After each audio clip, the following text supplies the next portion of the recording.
Axis Mundi.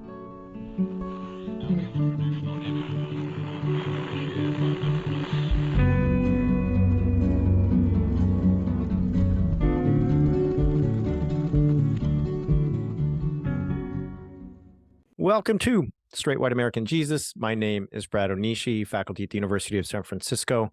I'm joined today by someone I'm so grateful to have taken the time to talk to me, someone who many of you probably have seen on viral videos, just doing amazing work in the Texas legislature, and that is Representative James Talarico. So Representative Talarico, thank you for joining me.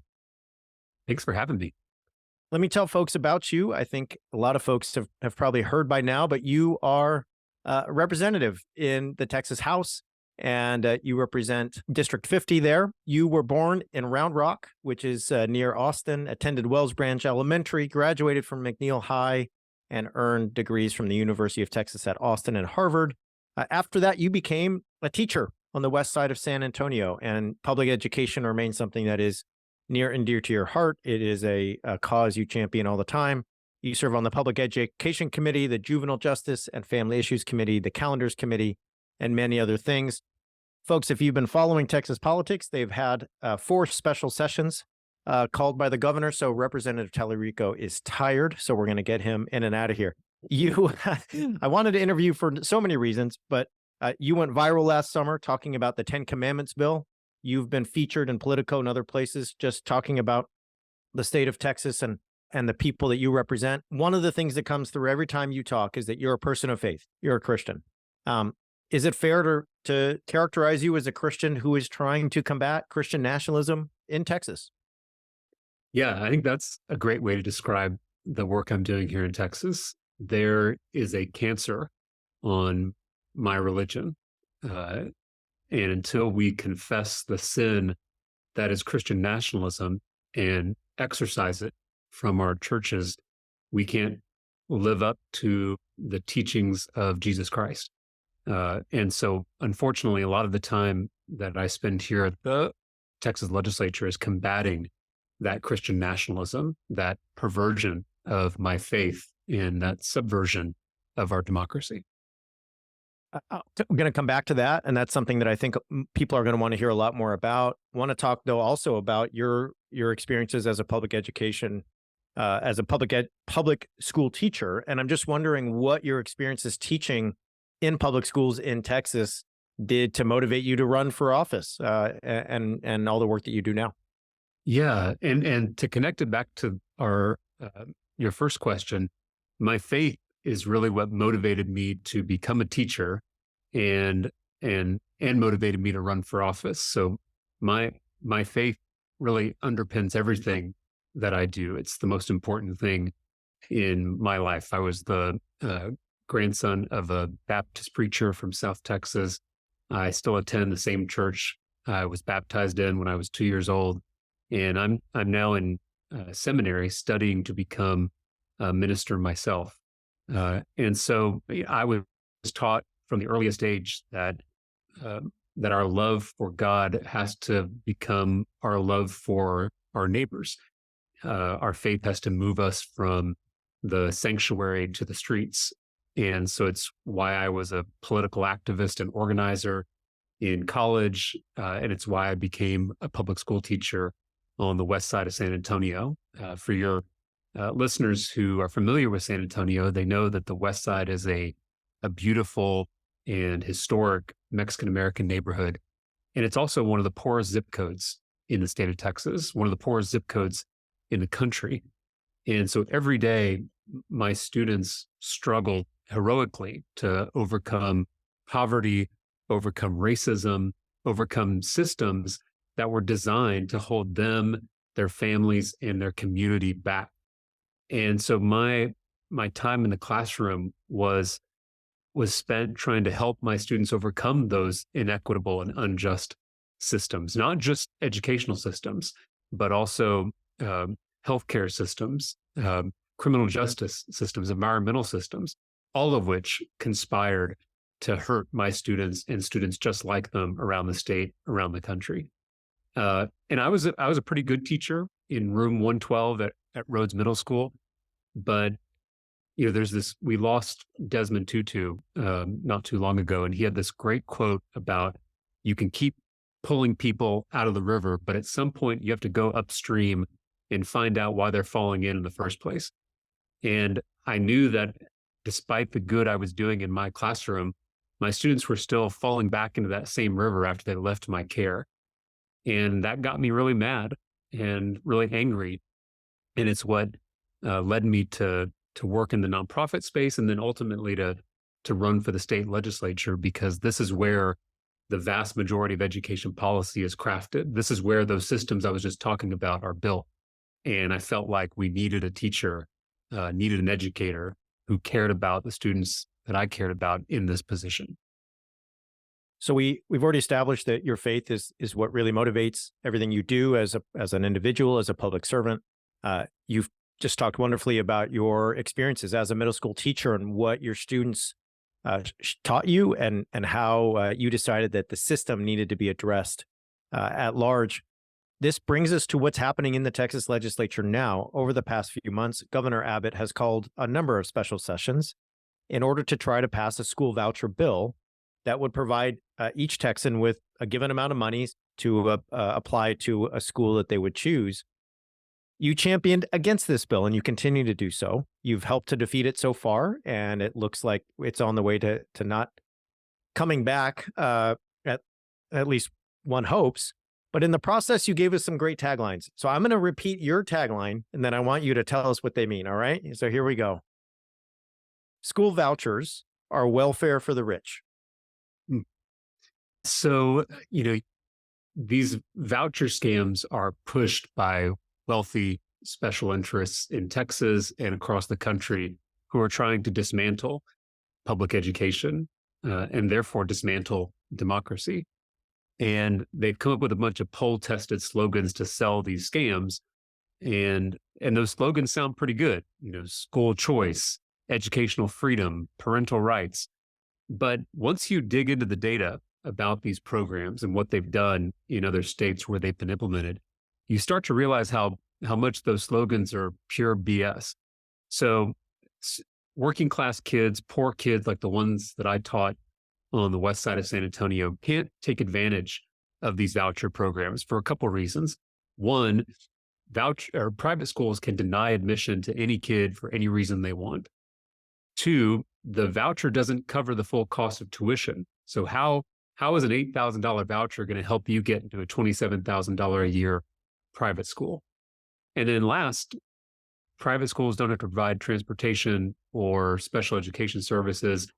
And a lot of counties in Texas, in fact, a majority of counties don't even have a private school. We have a lot of rural communities that don't even have a private school option in their community. And so what ends up happening in these states is these vouchers become a coupon for wealthy families to save on their private school tuition bills. 89% of New Hampshire's voucher program went to subsidize kids who were already in private school to begin with. In Arizona, it was 75%. In Wisconsin, it's 76%. In every state that's done this, you see that the vast majority of the funding for these programs ends up going to rich parents who are already sending their kids to private school. That's why I call it welfare for the wealthy. All right. So this leads into our next one, and I think it's related, but this means that Governor Greg Abbott is Robinhood in reverse. That's right, because what ends up happening is that states that start these voucher programs, the program takes money out of underfunded public schools to give it to those wealthy parents to subsidize their private schooling. And so you're essentially taking money from my kids on the west side of San Antonio, or kids from the Third Ward of Houston, or kids from small towns across Texas, and giving it to the wealthiest people in our state. And so that's why I call it reverse Robinhood, because it's stealing from the poor to give to the rich. And, you make a point that I think many need to be reminded of, or maybe haven't thought of, is that this is not a one-to-one trade. Oh, vouchers, no big deal. You can still go to your school. But what you're pointing out is that funds are going to then be drawn away from those public schools. In the past, I've done some work with Houston ISD, and I'm thinking of that vast and large school district with students who many of whom don't have access to the kinds of private schools that would charge $27,000 a year. And if you take funds away from a school district like that, you are hurting so many students who have the least amount of choice, even though they want to sell this as a matter of school choice, parental choice, and so on. That's exactly right. Our schools in Texas are already dramatically underfunded. We rank 43rd in the nation in per student education funding. Texas teachers are actually making less than they did 10 years ago when you adjust for inflation.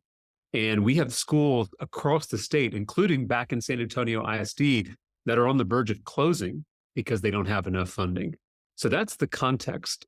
And any program like a voucher that siphons off money from our schools to the tune of $3 billion in the first year is doing a great disservice to our students and our parents and to all of us. Even if you don't have kids in public school, those schools are helping to strengthen our community, strengthen our economy, strengthen our democracy. And I just want to say that's the point of these programs. That is the goal. If you read the investigative journalism on some of these billionaires who are pushing these voucher scams, they want to dismantle public education as a societal project. And so that's the true motivation behind these voucher scams. It's not to help working class or poor kids, right? We already established that. The goal is to brick by brick tear down our public neighborhood schools and therefore tear down our democracy. I want to get to those billionaires in a minute and talk more about them. I just want to follow up with one more question and comment about the democratic aspects of public schools, because I think it's worth everyone taking a minute to ponder. And that is, the U.S. school system was designed to be free for everyone and a place where we would really enact and ritualize the idea of a government built for all people, a place where, regardless of your religion, your race, your creed, your ethnicity, of your family's story, of recent immigration or bygone immigration, whatever it may be, you walk into a school where we are going to live as people who have the right to pursue life, liberty, and happiness, people who have the promise of equality under the law. And I can't think of a place where in the United States this is ritualized, where we are trained to enact that democracy more than in a public school. It doesn't mean that you can't send your kid to private schools. I'm not saying to outlaw that. All I'm saying is, as a public school kid, that's a treasure of American democracy. And if you try to take that away or do away with it, you're taking away, to me, the very foundations of our public square. And I think just from hearing you talk and hearing the arguments you've made in the past, that's at least part of your view too. Am I right about that? That's absolutely right. These voucher scams are an existential threat to the project of public education and therefore to the project of democracy. In George Washington's last address to Congress, he talked about how important education was to safeguarding this democratic experiment. I for one, would not be on this podcast if it wasn't for public schools. I was born to a single mom who didn't get to go to college, but because of Texas public schools and Texas public school teachers, I got to get degrees from UT Austin and Harvard University. That would have been unthinkable to my mom without this critical institution of public education. And I think a lot of folks would say the same thing. We owe a lot to our neighborhood public schools. And that's not to denigrate private schools. There are great private schools, great private school educators that are doing great work. But I'm not going to take precious taxpayer dollars out of our underfunded public schools and give them to unaccountable private schools that serve the wealthy few. That is, to me, un-American, and it's also un-Christian, back to our earlier conversation. Neighborhood public schools, they help all of us, or at least many of us, go places we didn't think we could go. And they also introduce us to our neighbors, which is part of democracy, is I get to meet my neighbors. And it's something we all do together, right? The analogy I've used for these voucher scams is it's like taking money from the parks budget to subsidize someone's country club membership, right? It's like taking money out of our transportation department budget to pave your own driveway, right? Or it's like taking money out of our police department budget to pay for your own private security guard. Schools and police departments and roads and parks, these are things that we do together as a community because they benefit all of us. Even if we don't use them directly, they still benefit us indirectly. And so again, any attack on these institutions are an attack on democracy, which is just a fancy word for all of us living together and making decisions together. Let's talk about these wealthy donors. We got to do it. So Tim Dunn and Ferris Wilks are West Texas, very, very, very wealthy individuals. And they've injected tens of millions of dollars into Texas politics over the last few years. According to CNN, they have turned the state legislature into a laboratory for far-right policy that's starting to gain traction across the U.S. So friends, if you're listening and you're not a Texan or you're not sort of aware of what's happening, two very wealthy individuals like this can inject money into the legislature by funding the campaigns of people that run for the Texas State House, the Senate, and so on. And if you don't vote the way they want after they funded you, they will just primary you. And so what they can do is push everyone in the Republican Party to the right, because they are really the kingmakers. If you don't have their money, you can't get elected. And once you're elected, if you turn on them, they will do everything they can to get you out of there and get their person in. They're particularly focused on education. And again, according to CNN, their ultimate goal is to replace public education with private Christian schooling. You've touched on this already, Representative Talarico, but how is the voucher push part of a Christian nationalist vision for Texas and the United States pushed by these very wealthy individuals? So Tim Dunn and Ferris Wilks are two billionaires from West Texas. And for context, for those that are not from Texas, we don't have any campaign contribution limits in the state. You can literally give a candidate for office $1 million check, and that is not against the law. And so these two billionaires have poured more than $100 million into our politics. Every Republican state senator in Texas has taken their money. More than half of Republican House members in Texas have taken their money. For some Republicans, more than half of their total contributions come from these two billionaires.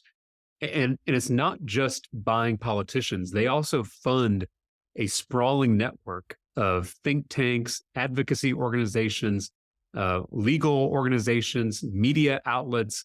They've created this ecosystem to push an extreme Christian nationalist agenda. And so if you're not a Texan and you're trying to figure out why this matters to you, two billionaires are trying to destroy democracy in the second largest state in the union. I think this is the biggest story in American politics, and not enough people are talking about it. The important thing to realize about these two is that they are not just billionaires. They're not just oil and gas oligarchs. They are also Christian nationalist pastors.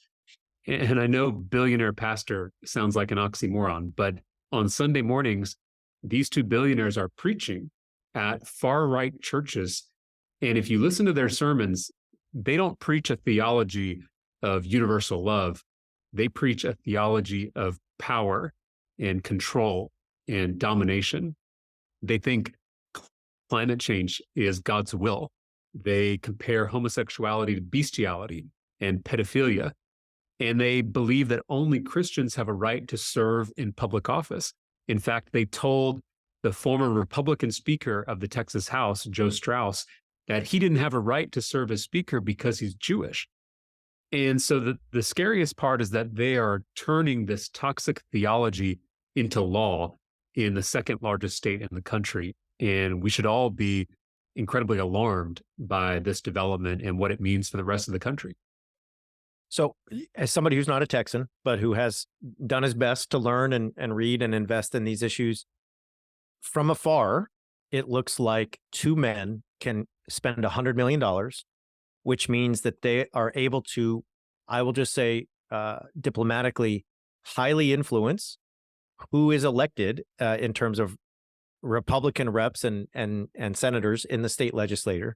And then they can basically tell those elected officials, here are the ways you should vote if you want our continued support. And if you don't get our continued support, it's very unlikely you'll be reelected, and or we will primary you. And therefore, our vision for society, which just happens to be, as you say, a hardcore Christian nationalist vision of society, that means if you're Jewish, you don't get to be speaker. If you are queer, you are somehow akin to committing bestiality. they are able, in essence, to tilt the scales in a way that feels very undemocratic, and it's having an undue influence on our school system, because these are the kinds of men, and correct me if I'm wrong, that would tell you the public schools are full of sin and evil because they're teaching things like DEI, or there are gay characters in some of the books in that library, or woke ideology is taking over. Am I wrong about that? I mean, as somebody who's not there, please correct me, please expand. Yeah. You're absolutely right. And I just want to say, it's not that they believe these things about public schools. They have created the narrative that you just encapsulated. So they've always had two steps in their plan to dismantle public education, which, as you mentioned, the investigative reporting by CNN and other outlets suggests that that is their ultimate goal, is replacing public education with private Christian schooling. And to do that, they have two steps. One is to discredit public schools. The second is to defund public schools. And you have to do the first one because, as we talked about, people love their public schools, right? People across Texas love their neighborhood schools and their neighborhood public school teachers, and they owe a lot to those public schools. And so if you're going to defund them, if you're going to close them, you've got to discredit them first. And that's why you've seen these book bans accusing our librarians of grooming students. It's why you've seen this CRT hysteria and the historical whitewashing accusing our teachers of indoctrination. It's why you've seen the largest public school district in the state, Houston ISD, being taken over, even though they have improved their academic performance over the last few years. All of these things are connected, and it's a coordinated campaign to discredit public education as a societal project and paving the way for voucher scams that will defund and close our neighborhood schools. It really is quite frightening. I want to just finish talking about these two billionaires and their influence by asking, how are they able to push the entire Texas legislature to the right? We hear a lot about, we need to get over our polarization. What about reaching across the aisle? Well, how does the influence of $100 million from two men make it really hard to have candidates in the Republican Party who want to do anything of that kind when it comes to building, Texas policy and law together? Well, we were talking earlier about the threat these two billionaires pose. I just want to remind folks that this is not theoretical. This is not something in the future. It's already happened. The most extreme abortion ban in the country, with no exception for rape or incest or the life of the mother, passed in the state of Texas. Abortion is now illegal for every person in the second largest state in the country. The most extreme gun laws in the nation have passed here in Texas. Attacks on LGBTQ people have passed here in Texas. Now, we stood up to these billionaires 2 weeks ago when they tried to defund our schools with this voucher scam. And in the Texas House, where they have less influence, we were able to unite a bipartisan coalition of Democrats and rural Republicans, and we defeated Greg Abbott's voucher scam. We stood up to these two billionaires. And that's an incredible win. It's great progress. It should give us all hope that there is still a coalition in this country that will stand up for our kids and stand up for democracy. But that win came after a lot of devastation with those policies I already mentioned. So they are making tremendous progress. We stopped them on this issue, and hopefully that provides a blueprint for stopping them going forward. But I want to acknowledge the tremendous harm that these two billionaires have already done to the people of this state and to the people of this country. Well, and you can imagine that one of the reasons the rural Republican reps were willing to jump on board is because when it comes to this issue, there's a lot of there are people who don't have a private school anywhere near them. So it's really hard to go home, and explain your vote there to the people that are going to be hurt by it. So, all right. I want to ask you two more questions. You identify as a Christian. It's overwhelmingly important to you. We've talked about that already. I want to play a little bit of a clip from your just really inspiring words on the 10 Commandment bill from last summer. Friends, if you remember, we talked about this. There was a bill that would have mandated the 10 Commandments be shown in every classroom in Texas. And you really had a lot to say about that. And a lot of that came from your personal experience and belief as a Christian. This bill, to me, is not only unconstitutional, it's not only un-American, I think it is also deeply unchristian. And I say that because I believe this bill is idolatrous. I believe it is exclusionary, and I believe it is arrogant. And those three things, in my reading of the gospel, are diametrically opposed to the teachings of Jesus. A religion that has to force people to put up a poster to prove its legitimacy is a dead religion. And it's not one that I want to be a part of. It's not one that I think I am a part of. You know that in Scripture it says faith without works is what? Dead. Is dead. My concern is, instead of bringing a bill that will feed the hungry, clothe the naked, heal the sick, we're instead mandating that people put up a poster. And so I'm very offended by this legislation. So in this clip, you identify clearly and repeatedly as a person of faith. I want to ask you this. Why is freedom from religion the key to having the freedom of religion for a person of faith like you? To me, the closest thing we have to the kingdom of heaven is a multiracial, multicultural, multi-religious democracy where power is truly shared among all people.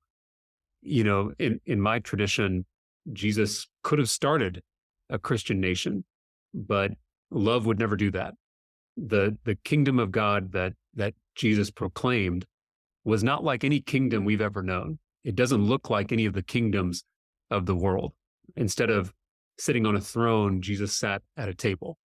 Instead of riding a war horse, he rode a donkey. Instead of picking up a sword, he picked up a cross. So the kingdom of God, for those that belong to the Christian tradition, or those who are simply learning about our tradition, the kingdom of God inverts the power dynamics of the kingdoms of the world. True strength is vulnerability.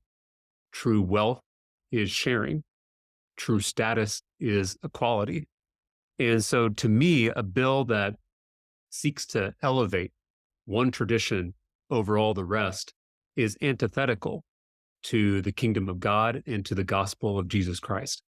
And that's what I tried to articulate. We can criticize Christian nationalism on constitutional grounds. That's pretty easy to do, as you just pointed out, with the First Amendment and the Establishment Clause.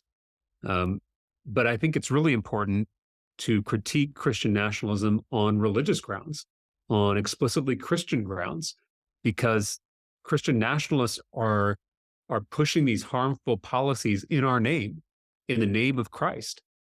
And there is nothing Christian about Christian nationalism. It is a threat not only to American democracy, not only to the American Constitution, but it's a threat to the gospel of Jesus Christ. And so it's incumbent upon every Christian, every person of faith, especially those who are holding positions of power in our community, to speak out against this perversion of our faith tradition and this subversion of our democracy. So if I'm a devil's advocate, or I'm a Christian nationalist advocate in this case, Yes. and I say, hey, what's the big deal, Representative Talarico? Come on, 10 Commandments. Who cares? I'm in second grade, or I'm in 11th grade, and yeah, I'm an atheist, or I'm Hindu, or perhaps I'm something else. And is it really going to hurt me to have the 10 Commandments in my classroom? What would you say? I think you should ask those students. You should ask the atheist student, the Hindu student, the Buddhist student, sitting in a classroom and having their faith tradition, their identity, their culture denigrated on the walls of that classroom. The 10 Commandments says that thou shalt not worship any other God but me. What does that tell a student from another tradition, a student who doesn't belong to one of the Abrahamic faith traditions? So yes, this does tremendous damage to students who are already different, who already stick out, who are already struggling to fit in Texas public schools. And now you're singling them out once again to prove that they're not really part of our community. And my heart aches for those students. And that's part of what motivated my words in that committee hearing, is trying to, as a Christian, stand up for my neighbors, even my neighbors who aren't Christian or aren't religious. I often think of the parable of the Good Samaritan, where Jesus specifically defines neighbor as someone who is different from us, religiously, politically, culturally, racially, economically, and calls us to love that neighbor who is different. And to me, a bill that seeks to put up and elevate one tradition over the other is the opposite of loving my neighbor. And the last thing I'll say is I think it's indicative of a dying type of Christianity, one that feels like it needs to put up a poster to prove its legitimacy. And I don't want to belong to a religion that feels the need to impose its belief on others rather than modeling those beliefs through our own example. And that's what I tried to communicate to my colleague in that hearing. Last question. A lot of folks who are not Texans, they see what happens in Texas with the abortion ban you mentioned. They see the ways that migrants have been attacked, for lack of a better word, by way of really violent and gruesome traps set for them in rivers and other things. They hear the comments of Dan Patrick and Greg Abbott. From afar, I think it's tempting for many of them to just write Texas off. Oh, it's a place that is so conservative, that is so committed to this right-wing, hardcore Christian nationalist vision for society, that what's going on there? And so I'll just ask you, is Texas a red state? No, Texas is a non-voting state. When you look at the data, there are so many Texans who are either disenfranchised or locked out of the democratic process or choose not to vote. And that is really the majority that can swing elections going forward. I would urge all of your listeners not to give up on our state for a couple of reasons. One is that Texas, before this recent takeover by far-right extremists, was a progressive state. Lyndon Johnson is from Texas. Barbara Jordan is from Texas. Ann Richards is from Texas. You know, if you believe in the Great Society programs, the 1960s, voting rights, Medicare, Medicaid, all of those came about because of a Texas leader. Our state has a strong progressive tradition, and it has only been recently that our state has been taken hostage by these wealthy special interests that are pushing an extremist Christian nationalist agenda. And we are making progress in taking our state back. Donald Trump won this state by only 5 points in 2020. Every election cycle, we are getting closer to reclaiming Texas and putting in place a majority of folks who believe in democracy. And so we need everyone's help. Don't write off this state. Join us and help us in taking it back and ensuring that Texas can once again be a leader for progressive pro-democracy policies in the United States. I believe Reverend Barber says there's no red states. There's gerrymandered states. There are states, as you say, where people are disenfranchised, and where what we say on this show is that when you say a state is a red or blue, what you do is a great disservice to all of those neighborhoods, all of those little towns, all those cities, all those places where people are striving really hard to make a multiracial, multi-ethnic democracy that works for everybody. And so what you might see in a headline about Texas is not the reality of so many folks in West San Antonio, in Austin. Yeah. And the last thing I'll say is that if you're sitting in California or New York or Massachusetts, and you're trying to figure out whether Texas is worth investing in, it is in your best interest for us to take back Texas. The only way we can overcome the filibuster, overcome the Electoral College, the only way we can pass voting rights legislation nationally, climate action to save our planet, is if we take back Texas. This is the key to the whole ball game. And so I hope folks recognize that and will join us in our struggle to retake Texas. Thank you so much for your time, Representative Talarico. Appreciate your work, have featured it on the show, have let people know that you are a Democrat and a Christian in Texas who is fighting Christian nationalism. I know you're tired. You've been through like 50 or 60 special sessions here in like 2 weeks. What's the best way people can link up with you and just figure out what's happening with you and all of the ways that you're fighting Christian nationalism and what's happening in Texas?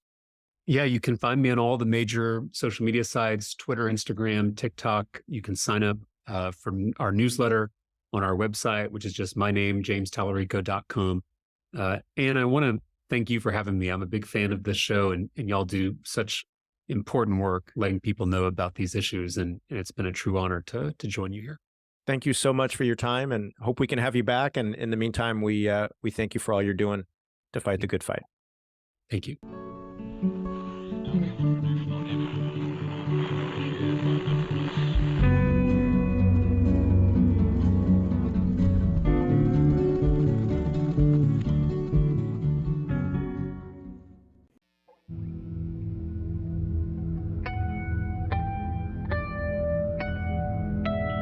Axis Mundi.